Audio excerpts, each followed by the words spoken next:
Most welcome my student. आज फिर हम लोग यूपी बोर्ड 2025 के कुछ मुख्य अभिक्रियाओं के साथ आमने सामने हो रहे हैं। आज की अभिक्रियाएं आपको दिख रही हैं कि हमारी चर्चा का विषय क्या है। स्मिट अभिक्रिया, कोल्बे विद्युत अपघटन अभिक्रिया और भी इसके आगे अभिक्रियाएं होगी। समय कम है, आप लोगों को बताना ज्यादा है, इसलिए हम बिना समय को नष्ट किए सीधे अपने पॉइंट पर चलते हैं। चर्चा किसकी है? स्मिट अभिक्रिया की। स्मिट अभिक्रिया होता क्या है बेटा? ये मोनो कार्बोक्सिलिक अम्ल को अमीनो समूह में परिवर्तित करता है। अभिक्रिया किससे कराते हैं? हाइड्राजोइक अम्ल से कराते हैं in the presence of concentrate sulphuric acid. सांद्र सल्फ्यूरिक अम्ल की उपस्थिति में कराते हैं तो क्या बनता है? प्राथमिक एमीन बनता है। आइए देखते हैं। ये स्मिट अभिक्रिया में CH3, CH2 और COOH ये किससे क्रिया करता है? हाइड्राजोइक अम्ल। हाइड्राजोइक अम्ल और किसकी उपस्थिति में? सांद्र H2SO4 की उपस्थिति में। देखो बेटा, ये तो फार्मूला है जो कंफ्यूजन करता है। क्या है? हाइड्राजोइक अम्ल और अमोनिया। अमोनिया में NH3 है और ये क्या है? HN3 है। HN3 है तो ये इसका क्या नाम है? Hydrazoic acid. हाइड्राजोइक एसिड इसका नाम है। और ये क्या है? एसिड है, मोनोकार्बोक्सिलिक एसिड। तो क्रिया करके क्या बनाएगा? CH3 और CH2 NH2 और क्या है? यहां पर एक अणु कार्बन डाइऑक्साइड निकलेगा और एक अणु नाइट्रोजन निकलता है। ये देखो क्या बन के तैयार हो बेटा? Ethyl amine. एथिल एमीन कैसा है? प्राथमिक एमीन है। प्राथमिक एमीन। फिर इसके बाद हम लोगों की चर्चा किस पर चलेगी? कोल्बे विद्युत अपघटन अभिक्रिया। कोल्बे विद्युत अपघटन अभिक्रिया से क्या बनता है बेटा? एल्केन बनता है। एल्केन बनता है और इसमें मोनो कार्बोक्सिलिक अम्ल के सोडियम लवण का विद्युत अपघटन कराते हैं। तो विद्युत अपघटन कराएंगे तो क्या होगा? एनोड पर कौन जाएगा? ऋणायन जाएगा और कैथोड पर कौन जाएगा?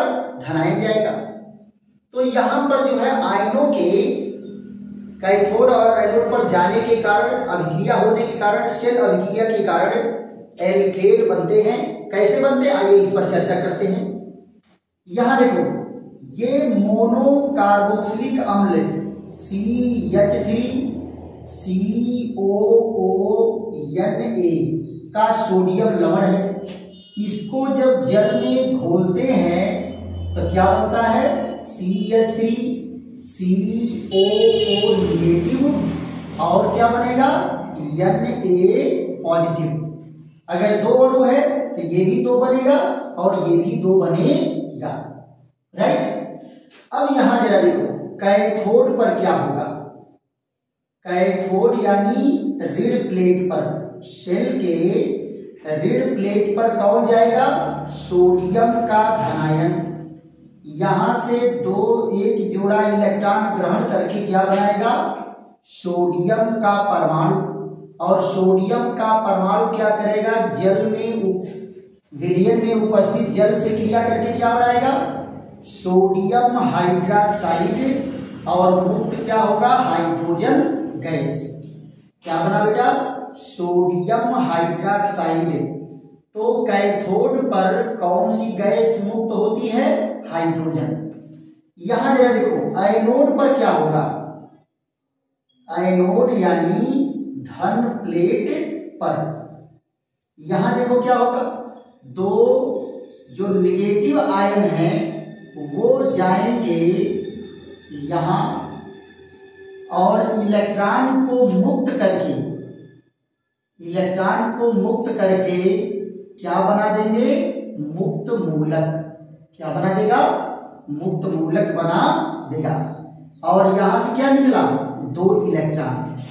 ये बेटा क्या है? मुक्त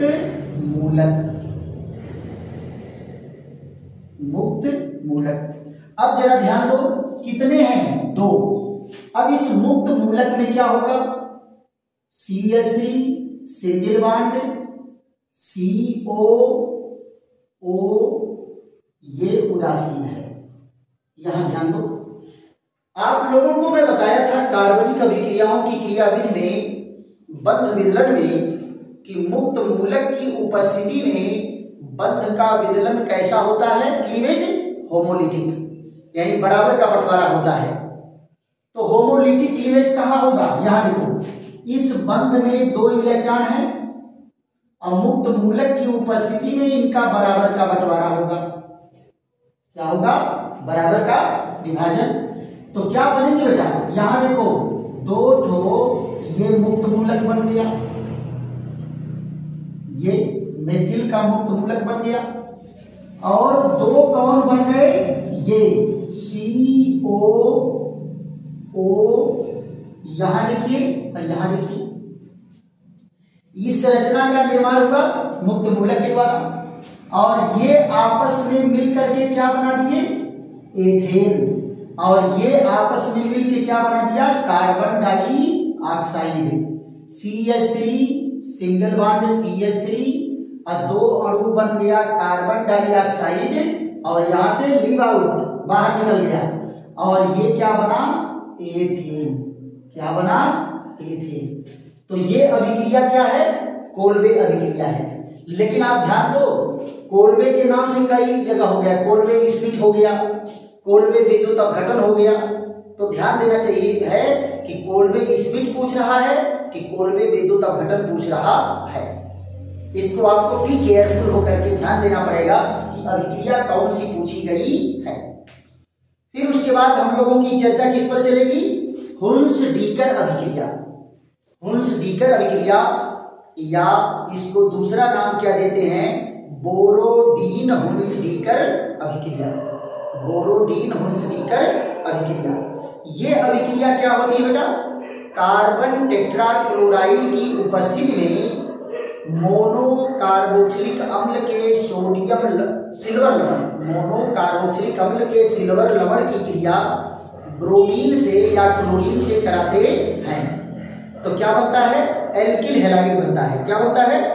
एल्किल हैलाइड बनेगा और कार्बन डाइऑक्साइड गैस मुक्त होती है। आइए देखते हैं इसको। तो अभिक्रिया हम लोगों की क्या है? हुन्स-डीकर अभिक्रिया या बोरोडीन हुन्स-डीकर अभिक्रिया। मोस्ट इंपॉर्टेंट है बेटा बोर्ड परीक्षा के लिए, बहुत बार पूछा गया है। तो इसको आप लोग ध्यान से एक एक रिएक्शन को पढ़ेंगे। यहां देखिए क्या कहा है? हुन्स-डीकर, हुन्स-डीकर या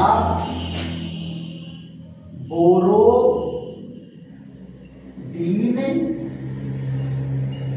हुन्स-डीकर अभिक्रिया।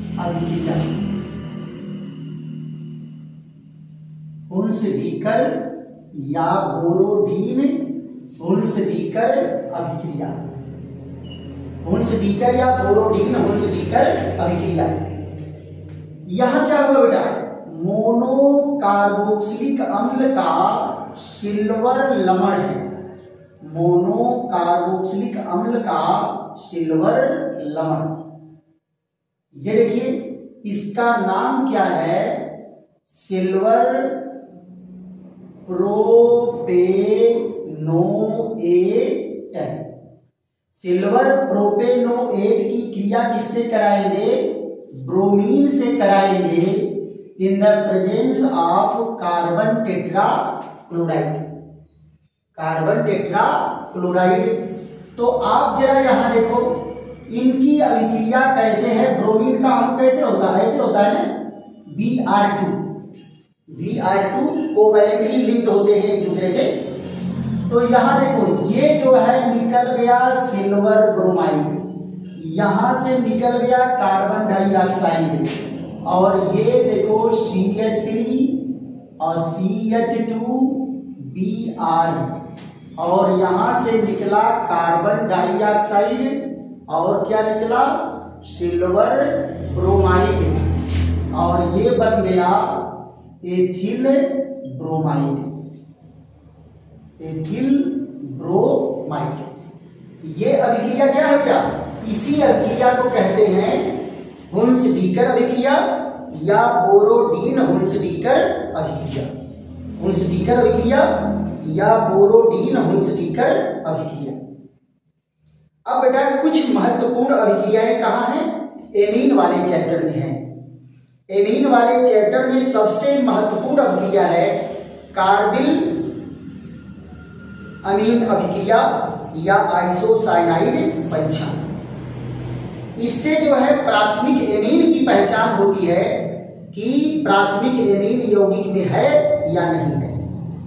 कोई आपसे पूछे कार्बिल अमीन अभिक्रिया या आइसोसाइनाइड परीक्षण से क्या होता है, तो सीधे बताओ प्राथमिक एमीन की पहचान होती है, प्राथमिक एमीन की पहचान। तो दूसरा पॉइंट हम लोगों का क्या है, कार्बिल एमीन अभिक्रिया, कार्बिल एमीन अभिक्रिया या इसको कहते हैं आइसोसाइनाइड परीक्षण, आइसोसाइनाइड परीक्षण। इससे होता क्या है बेटा, प्राथमिक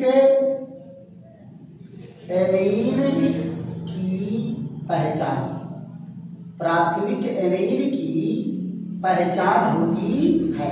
इस अभिक्रिया से क्या होती है, प्राथमिक एमीन की पहचान, राइट।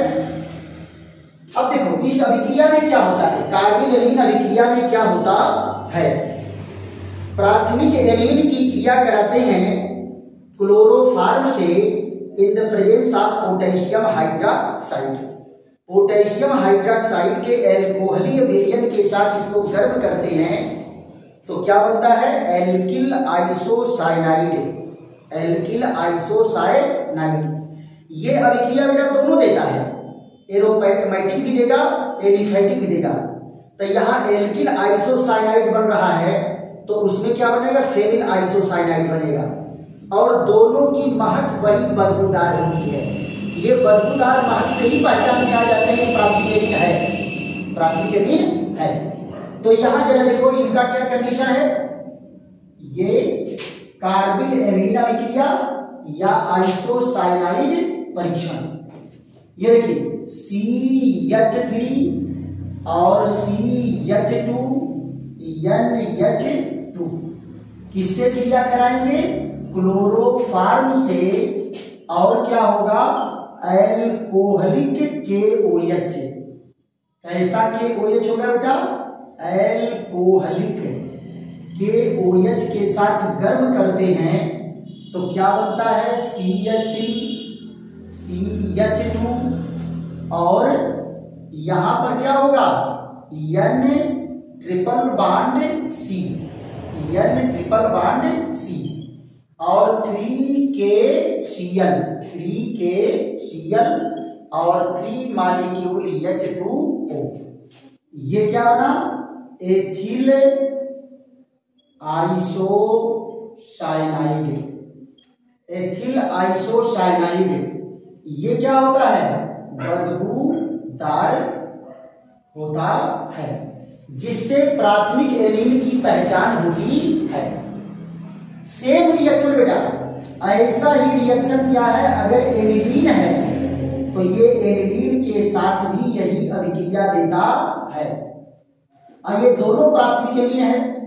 यहां देखो CHCl3 और 3KOH, और ये भी क्या है, एल्कोहलिक सॉल्यूशन है, इसके साथ गर्म करेंगे तो ये क्या बनता है, ये बनता है फेनिल आइसोसाइनाइड।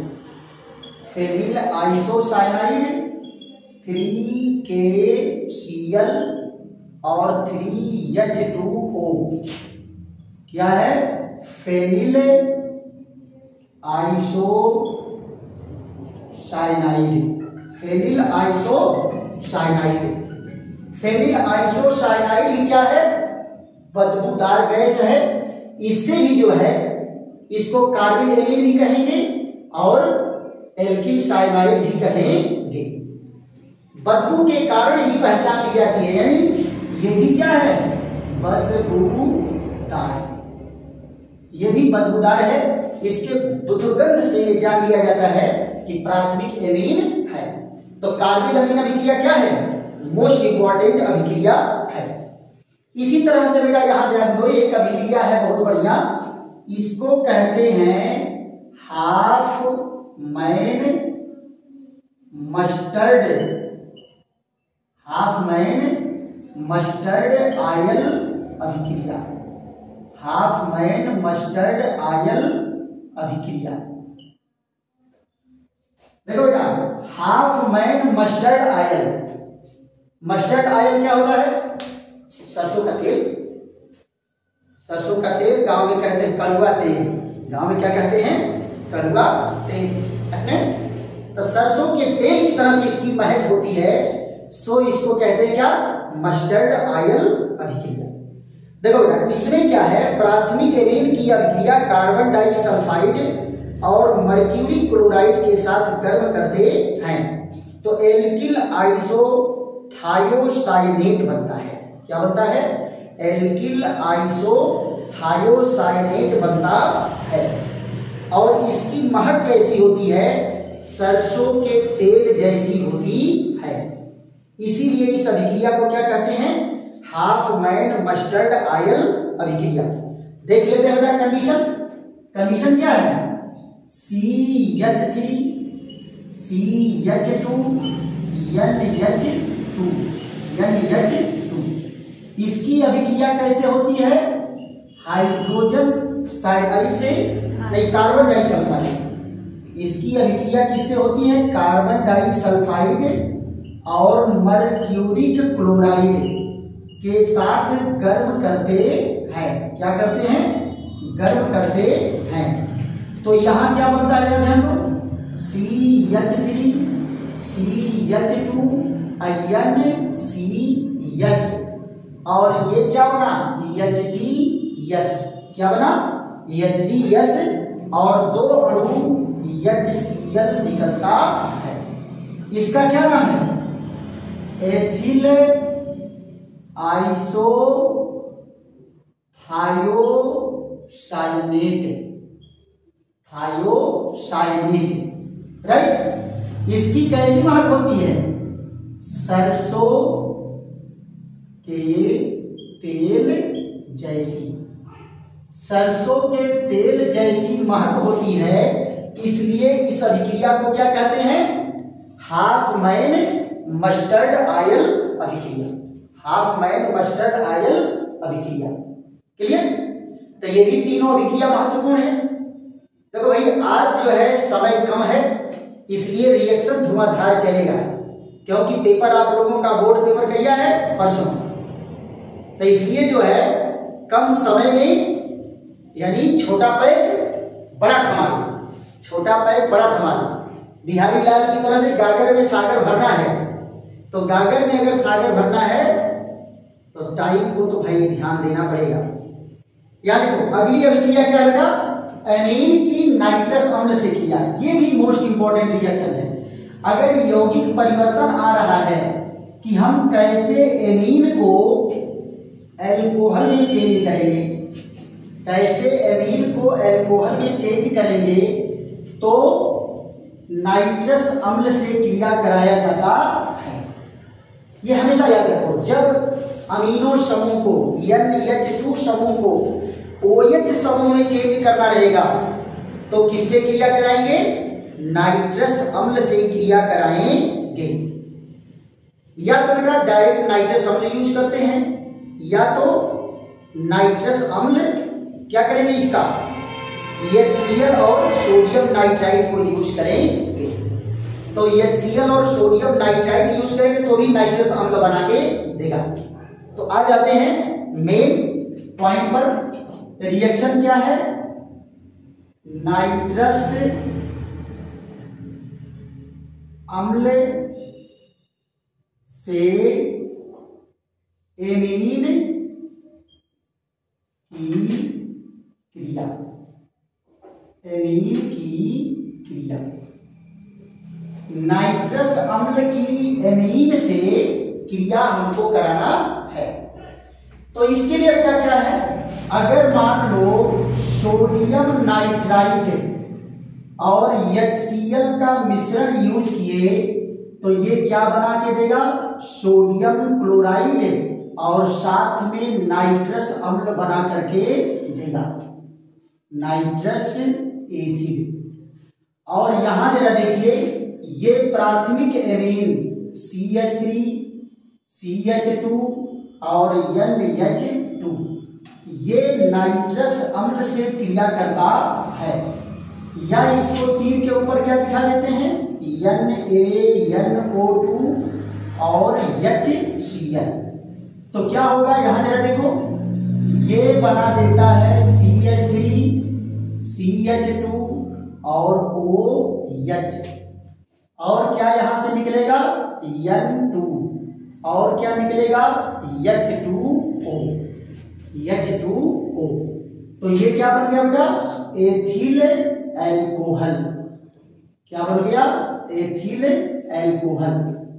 और ये क्या है, ये है ethyl amine, ethyl amine, ethyl alcohol बना। यानी अमीनो समूह किसमें चेंज हुआ, अल्कोहल में चेंज हुआ। तो ये तीन अभिक्रियाएं जो हैं इसकी महत्वपूर्ण है। उसके बाद जो है एक और बेटा बहुत बढ़िया अभिक्रिया है, हाफमैन ब्रोमोमाइड अभिक्रिया या हाफमैन हाइपोब्रोमाइड अभिक्रिया, हाफमैन हाइपोब्रोमाइड अभिक्रिया या हाफमैन ब्रोमोमाइड अभिक्रिया। बहुत ही इंपॉर्टेंट अभिक्रिया है, कई बार अभिक्रिया परीक्षा में पूछा गया है। तो यहां देखिए क्या है, हाफमैन हाइपो ब्रोमाइड अभिक्रिया या हाफमैन ब्रोमोमाइड अभिक्रिया, हाफमैन ब्रोमोएमाइड अभिक्रिया, अभिक्रिया, अभिक्रिया। ये भी अभिक्रिया बेटा क्या है, बहुत ही इंपॉर्टेंट अभिक्रिया है। यहां देखो क्या है, इसमें एमाइड को एमीन में चेंज किया जाता है।